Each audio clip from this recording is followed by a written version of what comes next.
Hey guys, Good Marks Goods here, and today I got another box sent by my viewer Cole. And I got to say that I got to give him props and congratulate him because earlier, a couple weeks ago, he he showed me a lot on Goodwill that he was checking out and watching.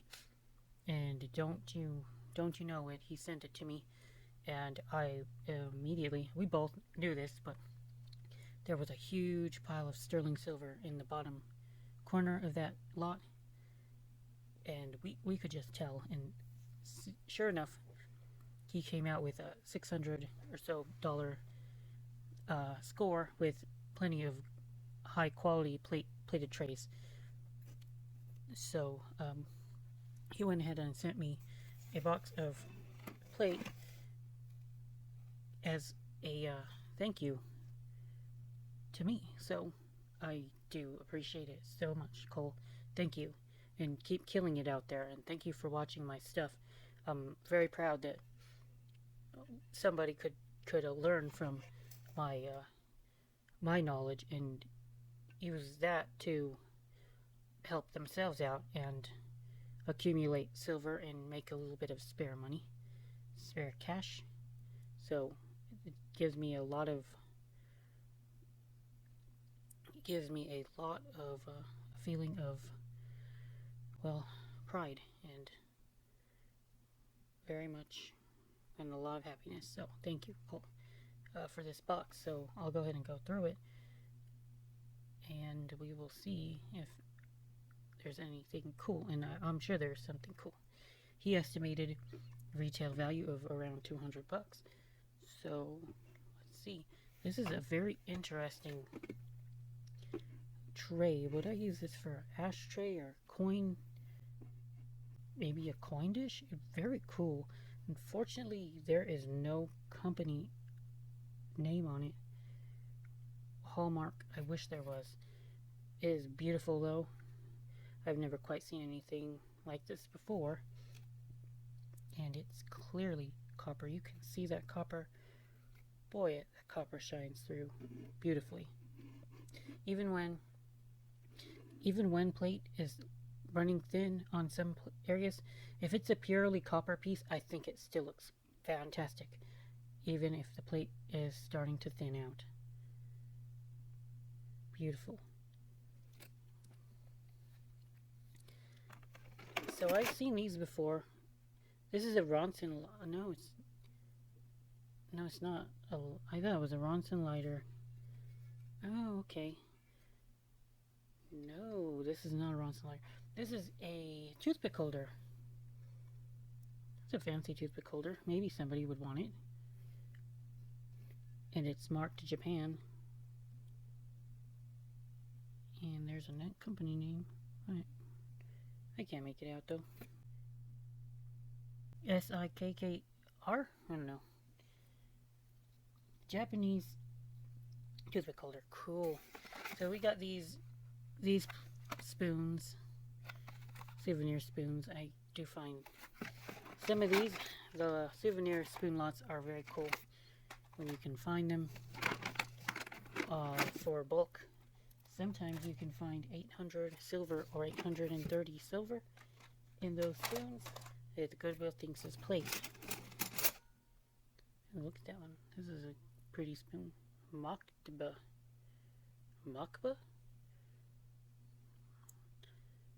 Gold plated. I don't have much gold plate, guys, and I don't want it as much gold plate because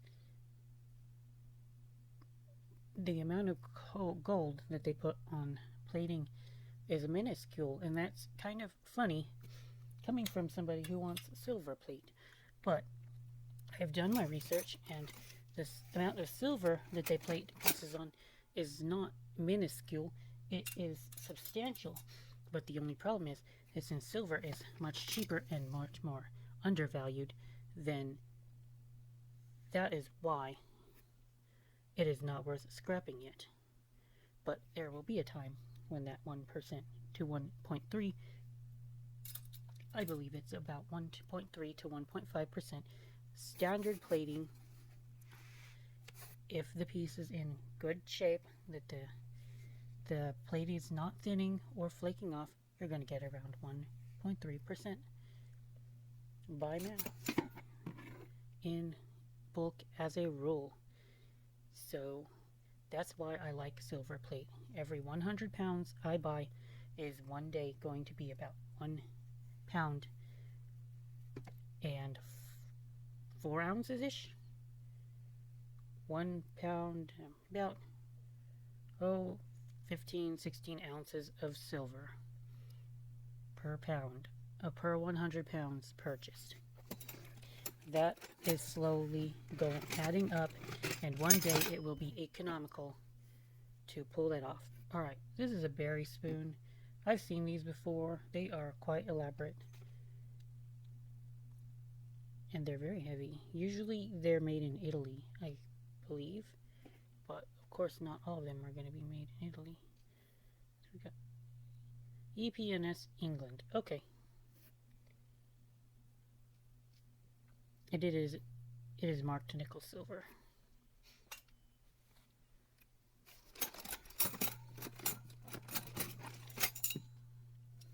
Wow, okay. What in the heck? These are very fancy. And I don't know what company it is, but it's an Italian company. I have to do research on it. I will talk about this later when I find out a value. There's a nice set of at least, looks like 8 or so of these forks.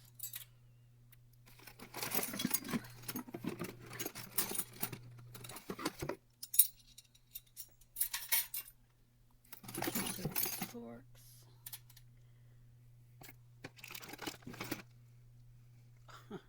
It's a figurine for Christmas or something. This is neat. Oh, they are shakers. Salt and pepper shaker, maybe? Steve pewter. Okay, they're made of pewter. That's cool. Tom. Oh, okay. This is supposed to be like a scene with Mrs. Claus and Santa, and he's got the list of. This would be Tom's letter to Santa and what he is expecting from him. That's kind of neat. I can dig it, and hopefully it'll sell when Christmas is sooner, and it's just around the corner. And I say that as I'm about to enter September. That's how it is. September, and then it's Christmas. Just how life is. And we got, is that a Reed and Barton? Yeah, it is. Just a Reed and Barton spoon by the U.S. Navy. Thick. Another gold plate spoon. A couple gold plated spoons. Oh, alright. Holy shit. I just gotta do research on this pattern. It's probably 1847 Rogers Bros. That's the only company I can expect. It's this elaborate with plate. Let me see. Towel. Oh, it's towel. That is not something I'd expect from towel. That's frickin' sick. I will have to look up the value of that. Well, Cole, you are the man. This is crazy. This is some sort of nutcracker for walnuts, I suppose. Rusted up. And the plating is almost completely gone. But it's probably cracked its fair share of nuts. I don't know if it's worth anything to a collector given how rusted up it is, but it might be. It's another berry spoon. Looks like we're looking at English. Yep. English got them pseudo hallmarks. We can make a EPA1. That's all you need to know, really, to know it's plated. A couple more of these collectible touristy spoons. Looks like this one's a Disney. Got Idaho here. This one we got, I don't know, does that look like a state? Minnesota. That's Minnesota. Okay. Quite a few of those actually. Little touristy spoons.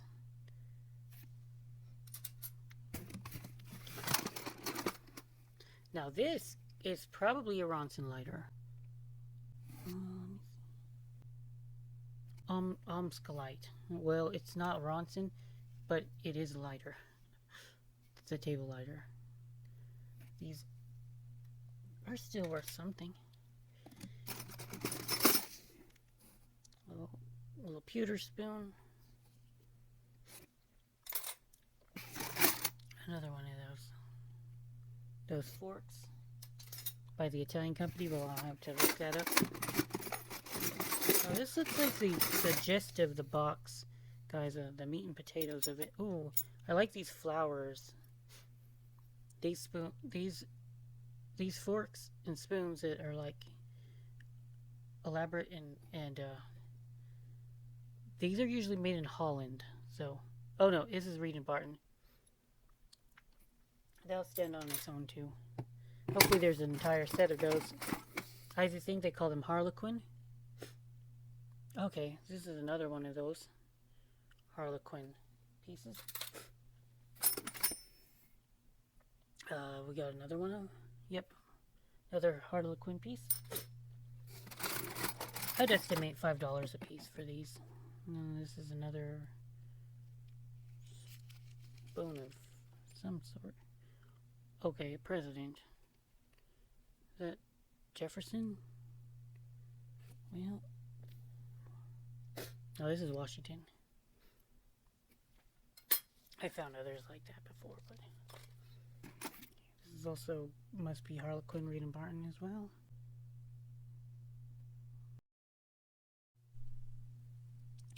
Oh, I wanted to talk about this one in particular.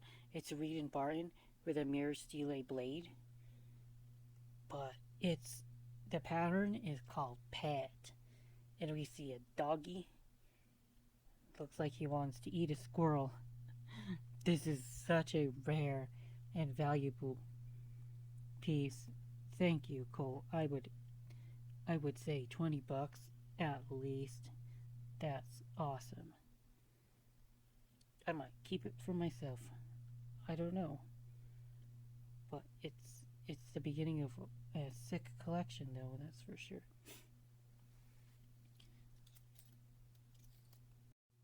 Now this is an interesting spoon. It's marked 910. It's got the Maltese cross on it. And all it says is 1877. That's right, 1877. Let me zoom in more for you all. Okay, there's the hallmark. Some kind of figure in the middle, like some kind of man below the cross. So Cole would have thought at first that this would have been silver, but he must have done his research and realized it wasn't. The research I'm doing, somebody else realized on silver forums that this wasn't silver either. It kind of looks like, it's very soft, and it kind of reminds me of tin. Less so aluminum, but cool spoon nonetheless. Quite historic, I would imagine. Too bad it's not silver.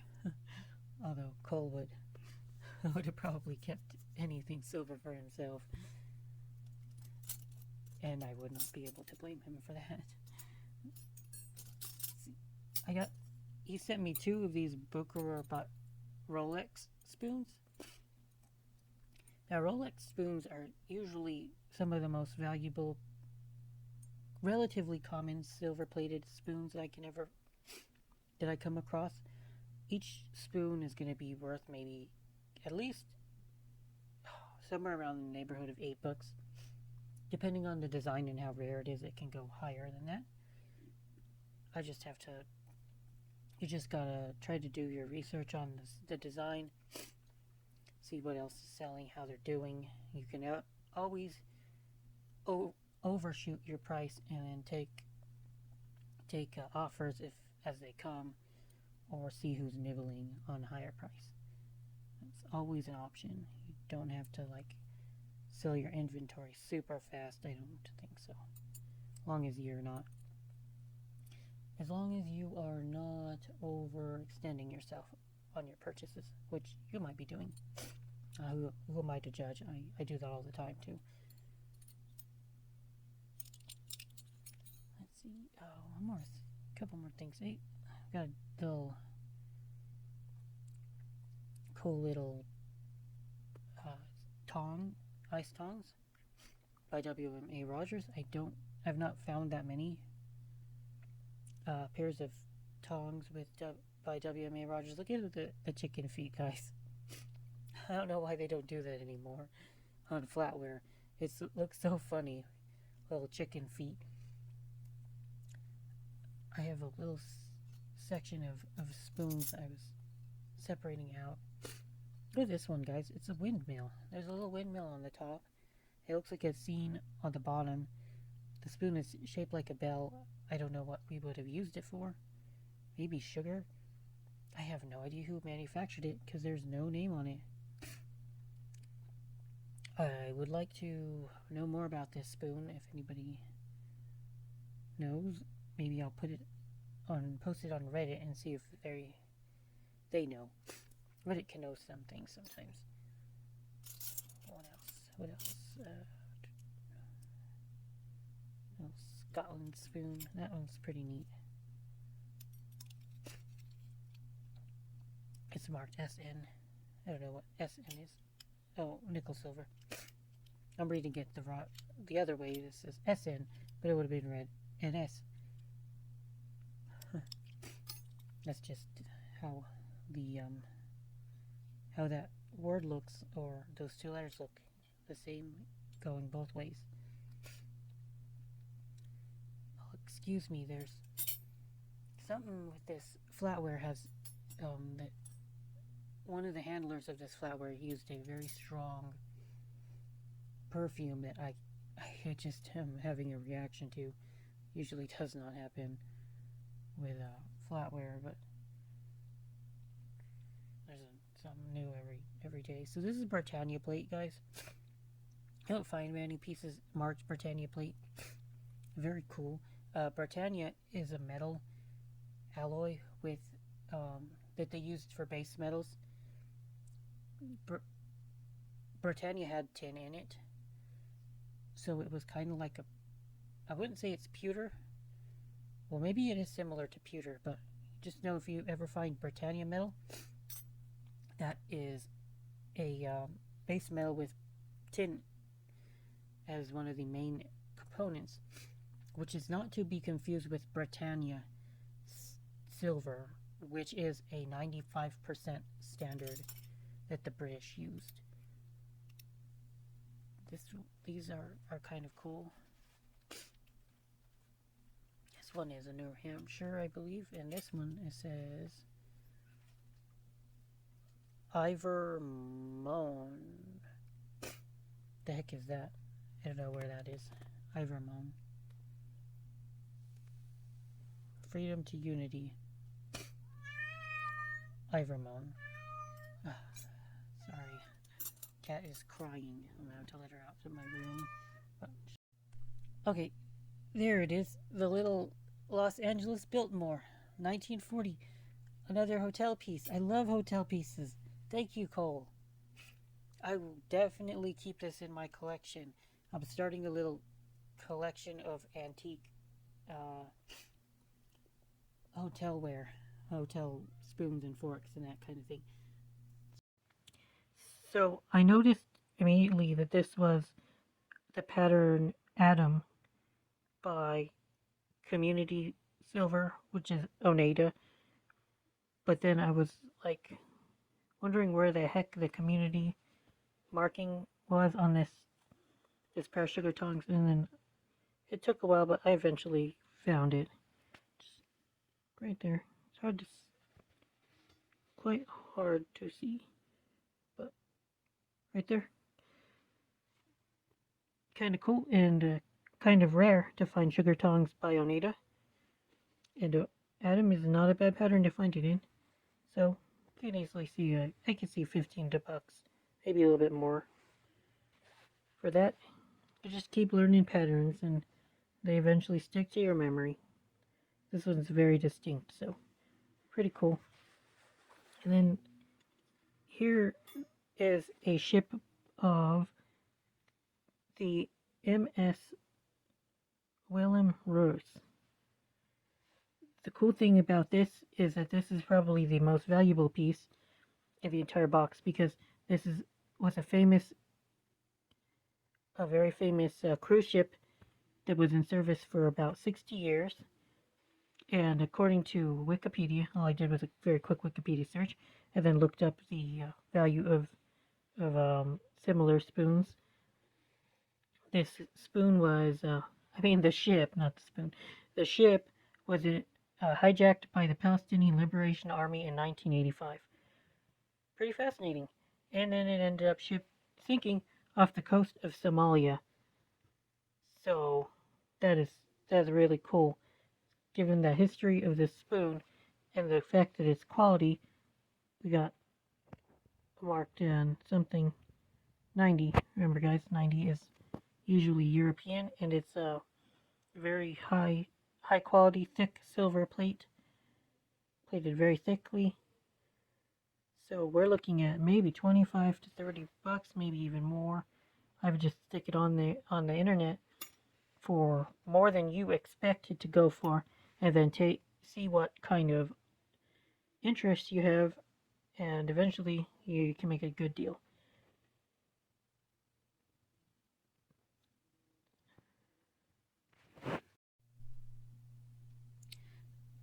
So these are Sambone Forks by a company in Italy. I've never heard of them, but tried to make out the name. And as far as silver-plated forks or cutlery goes, this is one of the more expensive, kind of higher quality pieces out, or companies out on the market. So definitely could get at least $5 each. And the Cole gave me about 10 of them. I think I'll ask for $10 each and see if there's any takers for that. It's got to be patient. Somebody with a little extra cash might splurge on your stuff and make you a bit of a lucky and happy person. So sounds like a reasonable thing to do.